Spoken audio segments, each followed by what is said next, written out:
Aujourd'hui, on va parler d'une plateforme. Une plateforme qui peut-être va permettre de répondre à ces questions. Comment aider un enseignant qui veut monter un projet innovant mais n'a pas de budget?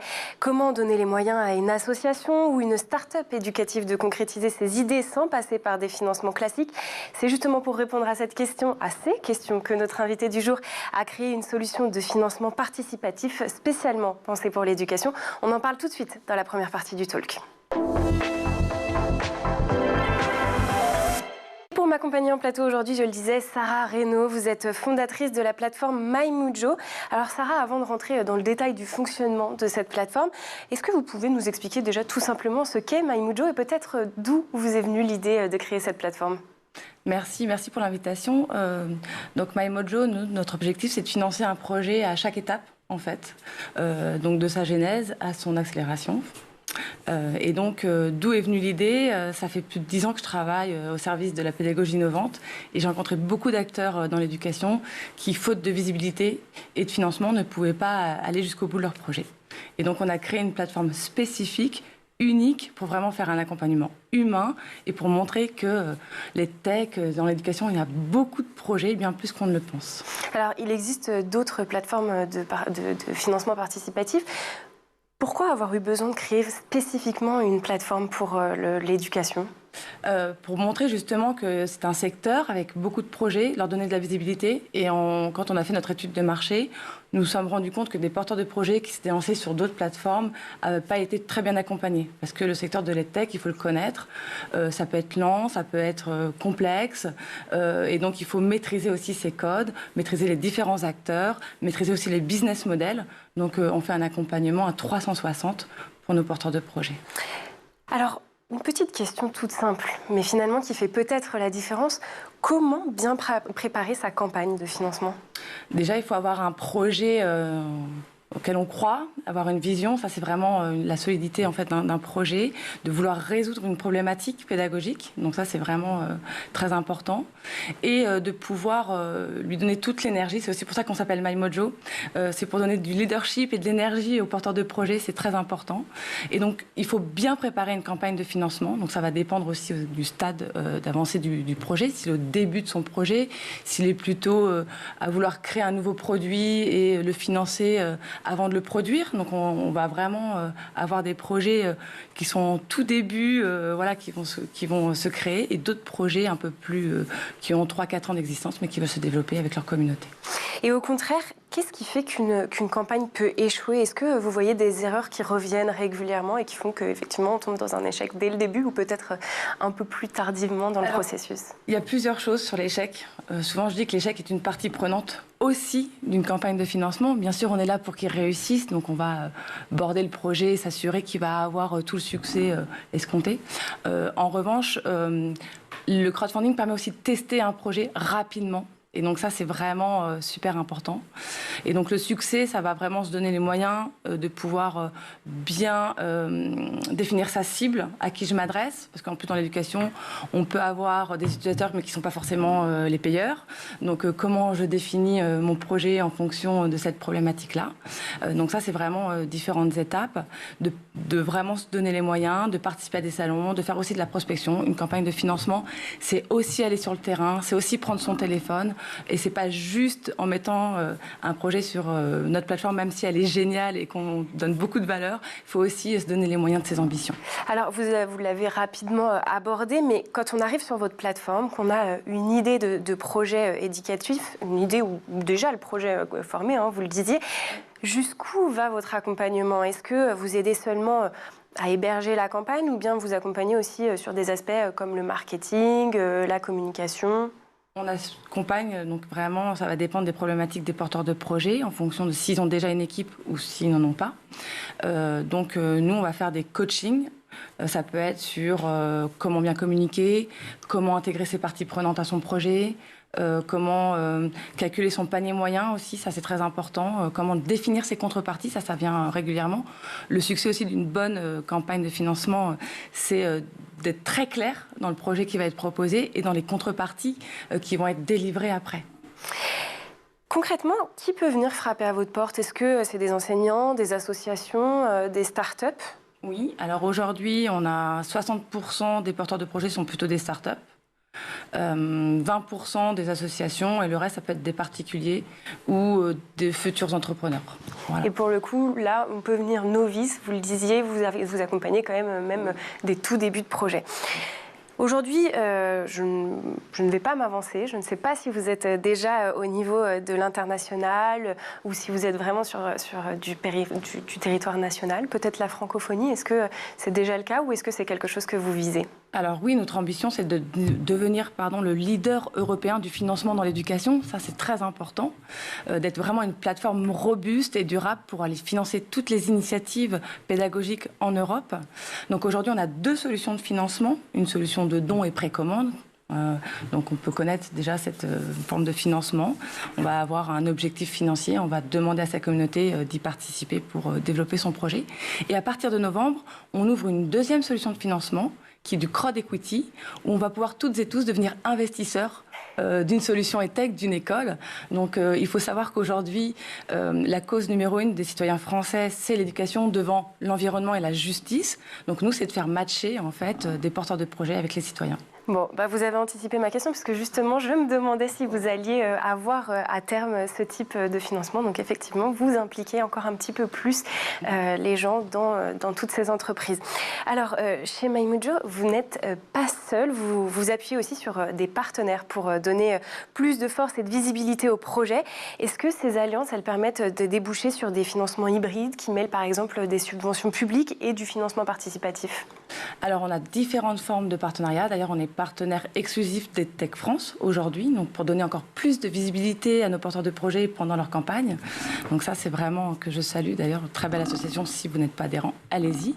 On a eu une émission sur la semaine dernière. On a eu le plaisir de les recevoir en plateau. Donc, Exactement. Et après, on va avoir différentes formes de partenariats. Donc là, on a signé un partenariat avec Hiro, qui est une agence spécialisée dans le recrutement pour les écoles et les OF. On a signé un partenariat avec MyRSE.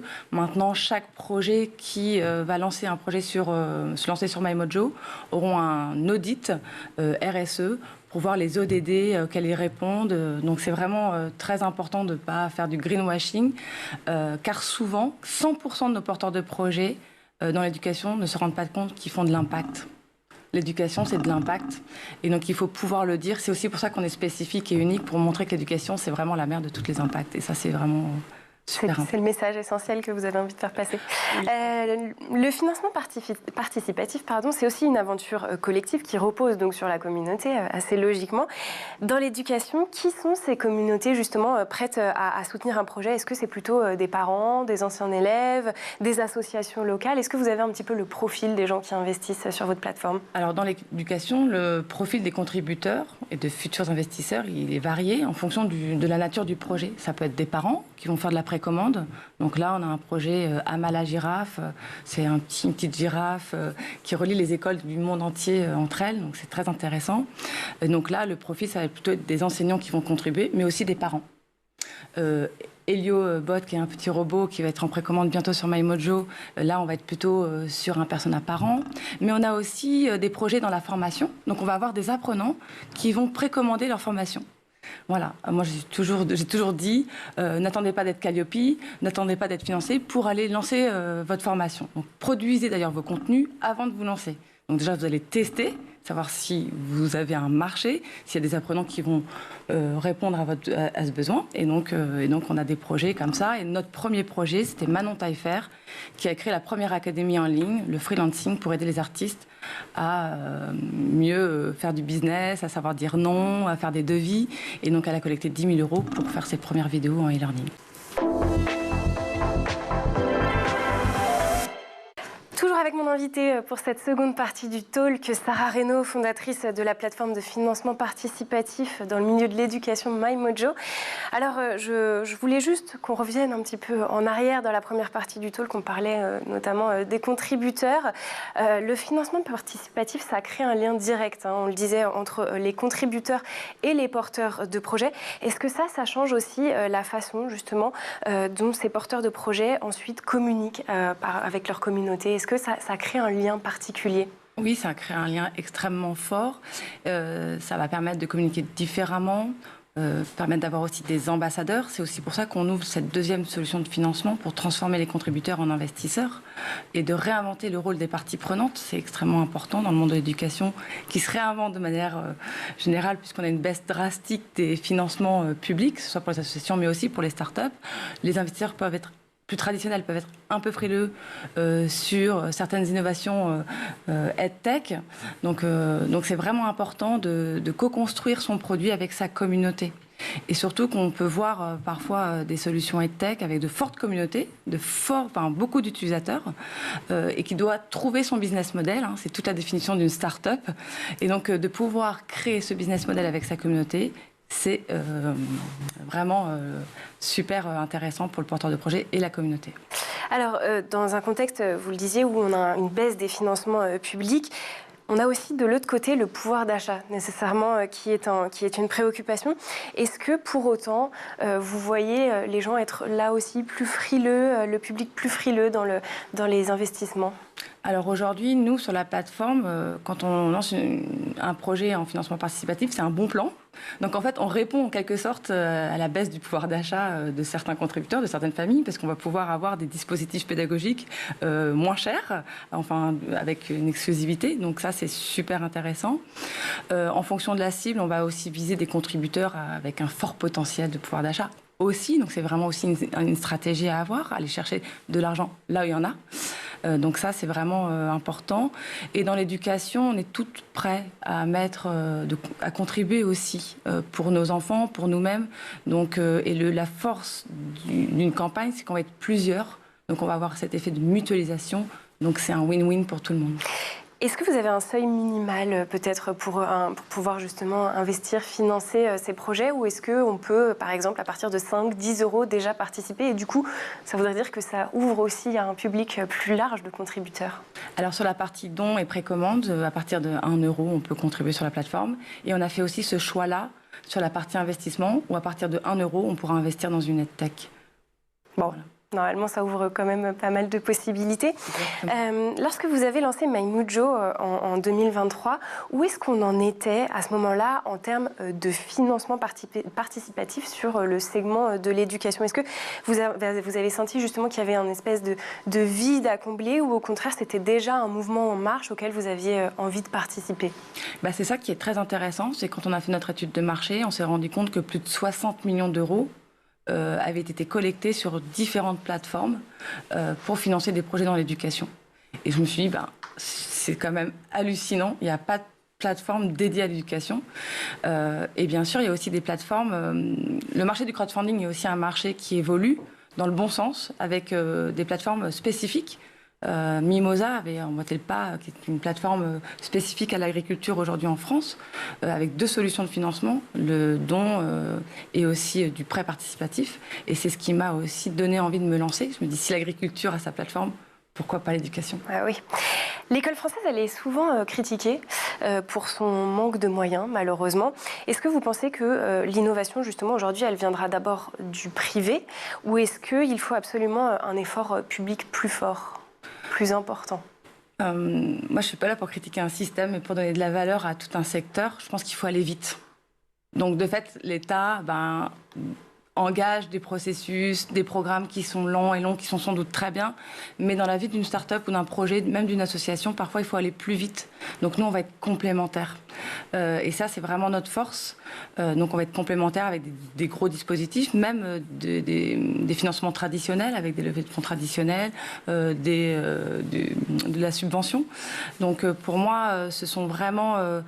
on est un acteur maintenant parmi des grands acteurs. Voilà. Ouais.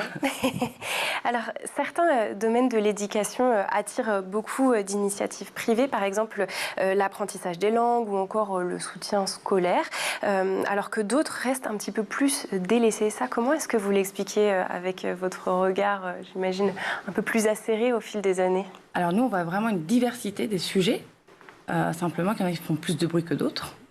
Voilà. Et en effet, les premiers projets qui vont se lancer sur la partie Crowd Equity, c'est une plateforme de langue. Donc, j'en dis pas plus. Inscrivez-vous à notre newsletter. Voilà, vous aurez toutes les informations sur ce beau projet. Après, ça vient aussi des besoins des familles, des collaborateurs, des entreprises. Donc, il y a vraiment une tendance de fond. Après, nous, on voit vraiment beaucoup de projets très différents, beaucoup de pédagogie aussi, parce qu'on parle beaucoup de tech, mais on a aussi des manières d'apprendre aussi différentes, avec des jeux, la BD. Là, par exemple, on a un super porteur de projet, Michael Delova, qui va créer le premier jeu vidéo pour parler de la santé mentale. Donc, voilà, donc on a vraiment différents sujets, mais c'est sûr, la santé mentale, aujourd'hui, c'est un vrai sujet. Et donc, on est fiers d'accueillir la plateforme. Et justement, dans la même branche, j'ai envie de dire, vous soutenez aussi des projets qui visent à plus d'inclusivité. Selon vous, qu'est-ce qui manque aujourd'hui pour que l'école française soit vraiment inclusive? Est-ce que c'est une question de moyens, de volonté ou peut-être d'imagination? Je pense que c'est un vrai sujet. Ce qui manque, c'est peut-être qu'en France, on a un petit peu peur d'innover. Et je pense que je parle pour tout le monde, que ce soit les parents, les enseignants. Il faut aussi qu'ils soient bien formés sur des sujets d'innovation pédagogique.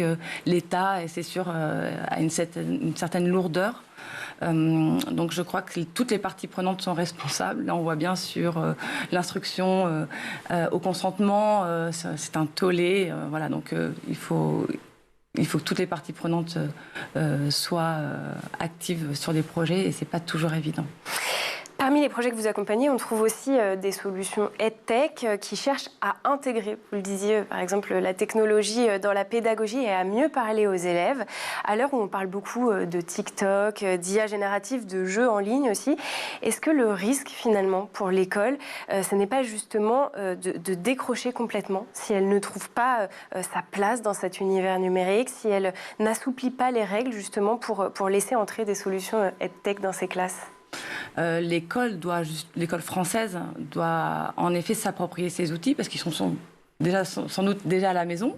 Donc il faut que pour avoir une égalité des chances pour les élèves aussi, il faut que l'éducation nationale s'empare de ces sujets. Ça viendra, j'en suis sûre. Il faut laisser un peu de temps et c'est pour ça que nous, on n'a pas de temps à perdre. Et donc on veut aller développer ces projets rapidement. Et aussi, on l'a dit, à l'échelle européenne. Exactement. Alors c'est bien de financer les autres, mais si vous voulez continuer à apporter votre aide, justement, il faut que votre plateforme ait un modèle économique elle aussi. Alors quel est-il aujourd'hui? C'est du freemium, des commissions? Comment ça se passe pour vous? Aujourd'hui, on a 2 modèles économiques. On prend un pourcentage sur le montant levé, entre 6 à 8% des campagnes, et on fait aussi de l'accompagnement payant. Et on a des frais fixes sur toute l'instruction du dossier, que ce soit en don et en investissement. Bon, et écoutez, on souhaite à MyMojo de continuer à se développer, que ce soit en France, en Europe, à l'international, que vous portiez tout plein de beaux projets. Merci beaucoup, Sarah, d'avoir été avec nous. Je le rappelle, vous êtes donc fondatrice de la plateforme MyMojo.